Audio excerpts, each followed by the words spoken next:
All right, check this out. This is no exaggeration. It's like a global empire. TikTok, this app that's captured millions of young minds in America, now at the center of a shadowy global chess game. A lot of people think this is just about China and the US fighting over data. Well, think again, because beneath the headlines of national security and corporate deals sits a web of influence so intricate, so audacious, it could rewrite the future of free speech. Buckle up, because what I'm about to tell you might make you question everything you see on the internet. And you should be questioning it anyway. So let's start with the news. In September of 2025, TikTok US operations are ripped from the hands of its Chinese parent, ByteDance, and it's handed to a consortium of American investors. A win for American TikTok users, right? That's probably what they want you to believe. The Protecting Americans from Foreign Adversary Controlled Applications Act forced ByteDance to sell or face a ban, and Donald Trump's executive order sealed the deal. But who really won? If you look closer, you'll see a name that just keeps popping up. Oracle. Yeah, the tech giant led by billionaire Larry Ellison. Now he holds the keys to TikTok's US servers, its data, and most chillingly, its algorithm.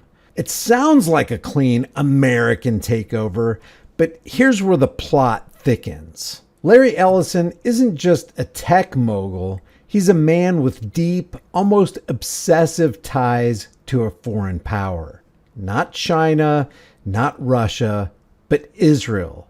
Leaked emails from 2015 expose Ellison as a kingmaker in a hidden game. He's the largest private donor to the Friends of the Israel Defense Forces, funneling over $26 million to Israel's military since 2014, dropping more than $16.5 million into the lap of the IDF in 2017 alone. He's called Israel his second home, even offering Prime Minister Benjamin Netanyahu a seat on Oracle's board. Kind of cozy, right?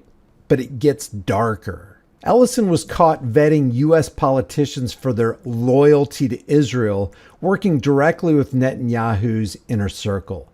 Take Marco Rubio, for example, now the Secretary of State. In 2015, Ellison tested Rubio's devotion to Israel at Netanyahu's request. Then he poured $5 million into his campaign when he passed the loyalty test. And it just so happens that Rubio turned out to be a key player in the TikTok divestiture talks. So he isn't just a politician. He's a sycophantic piece on Ellison's chessboard. Now, Oracle isn't just hosting TikTok's US data, it's controlling the algorithm. The digital puppet strings that decide what you see, what goes viral, what gets buried, and who benefits. And Oracle's not alone in this. The investor consortium, grabbing 45% of TikTok US, reads like a who's who of pro-Israel power players. There's Safra Katz, Oracle's Israeli-born executive. She helped broker the TikTok deal and once pitched a reality show about the Israeli military to humanize it for American audiences. Rupert and Lachlan Murdoch, media titans with a history of pushing pro-Israeli narratives, are also reportedly in on the deal and ready to weave their influence into TikTok's content. Jeff Yass, a billionaire GOP donor tied to pro-Israel groups like AIPAC, brings his own agenda. Even MGS, the Abu Dhabi firm with a 15% stake, aligns with Israel through post-2020 normalization deals. This isn't some random group of investors. It's a carefully assembled alliance. But why TikTok? Why now? Here's the kicker. Israel's government sees TikTok as a battlefield in an information war.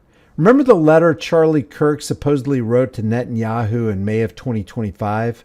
Well, in that letter, Charlie called Israel's failure to keep up in the information war a five-alarm fire. and that Israel needed to buckle down and do better to convince the American audience that Israel isn't as evil as they appear to be.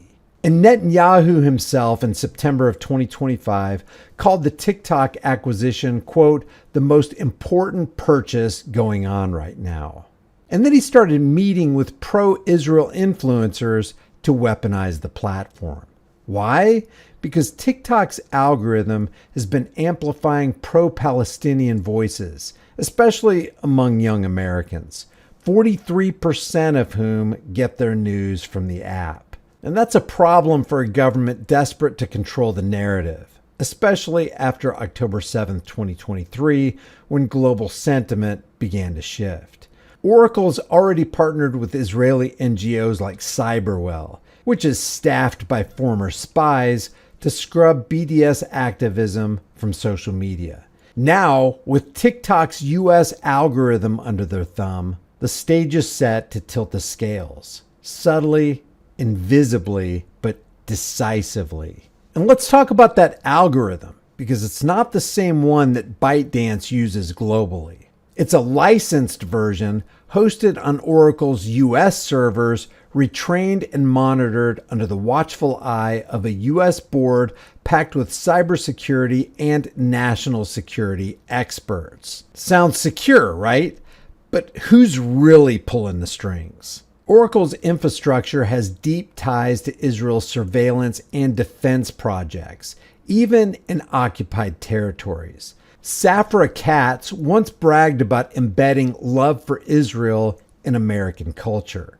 With Oracle controlling TikTok's data and content moderation, what's to stop them from tweaking the algorithm to bury pro-Palestine posts or boost pro-Israel narratives? Reports are already trickling in. TikTok users have noticed that pro-Palestinian content is vanishing faster than you can say shadow ban. And here's the final twist. This isn't just about TikTok. Ellison's pledged $350 million to the Tony Blair Institute, which is cozying up to Trump and Jared Kushner for post-war Gaza plans. Plans that align with Israel's strategic goals. The TikTok deal isn't just some corporate grab. It's a geopolitical maneuver, a way to control the narrative on the world's most influential platform. The US government through CFIUS claims it's watching, but with players like Rubio in the mix, who's really holding who accountable? So the next time you scroll through TikTok, ask yourself, who's deciding what I see? Was this really about kicking China out, or did we just trade one foreign influence for another? I feel like the truth is hiding in plain sight, woven into the code, the servers, and the boardrooms. This doesn't look like your typical tech deal. This looks more like a conspiracy to control the digital soul of an entire generation. Maybe even the actual souls of an entire generation. Remember, I really think this is true. Those who can make you believe absurdities can also make you commit atrocities. And the players behind the TikTok acquisition, well, they're not just going to be watching your videos. They're watching and attempting to control you. Leave your thoughts about this for the world and the global thought police in the comments section below. If you like these videos, maybe you'll like some of my others. Check out my most popular playlist. If you want to support this channel, you can do it for absolutely free. Just like this video, share this video with everybody you know, subscribe to the channel, and hit the bell notification icon, and I will see you in the next one.